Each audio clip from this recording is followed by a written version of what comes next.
देव प्रबोधिनी एकादशी व्रत कथा। एक राजा था। उसके राज्य में प्रजा सुखी थी। एकादशी को कोई भी अन्न नहीं बेचता था। सभी फलाहार करते थे।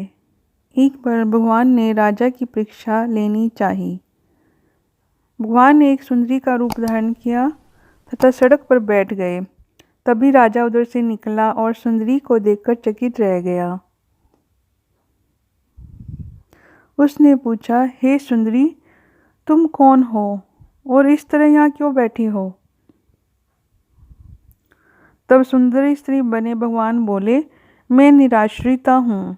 नगर में मेरा कोई जान पहचान वाला नहीं है, किससे मैं सहायता मांगू? राजा उसके रूप पर मोहित हो गया था। राजा बोला, तुम मेरे महल में चलकर मेरी रानी बनकर रहो।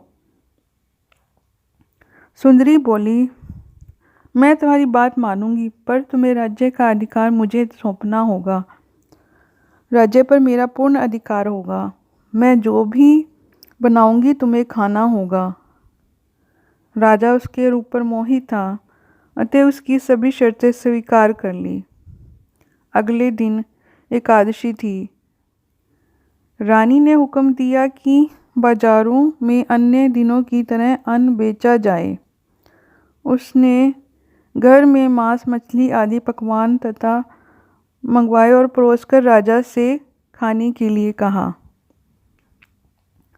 यह देखकर राजा बोला, रानी, आज एकादशी है, मैं तो केवल फलाहार ही करूँगा।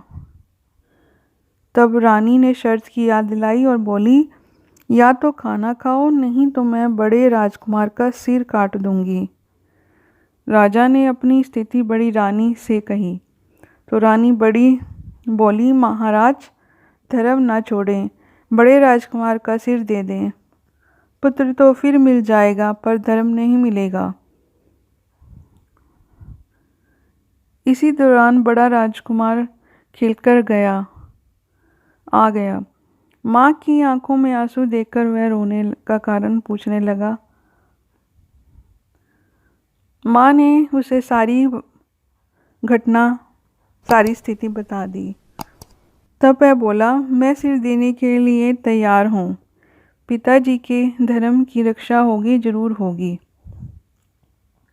राजा दुखी मन से राजकुमार का सर देने को तैयार हुआ तो रानी के रूप में भगवान विष्णु ने प्रकट होकर असली बात बताई।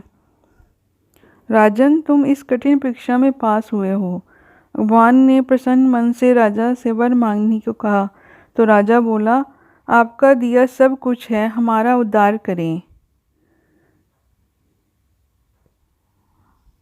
एकादशी के दिन ब्रह्म मुहूर्त में स्नान आदि से निवृत्त होने के बाद घर को अच्छे से सफाई करें और आंगन में भगवान विष्णु के पैरों की आकृति बनाएं और उसके बाद भगवान विष्णु जी का व्रत ध्यान करते हुए व्रत का संकल्प ले श्री हरि विष्णु की प्रतिमा के समक्ष शंख और घंटियां बजाकर उनके जागने का आह्वान करें। देवउठनी एकादशी पर भगवान विष्णु को सफेद रंग का भोग लगाएं।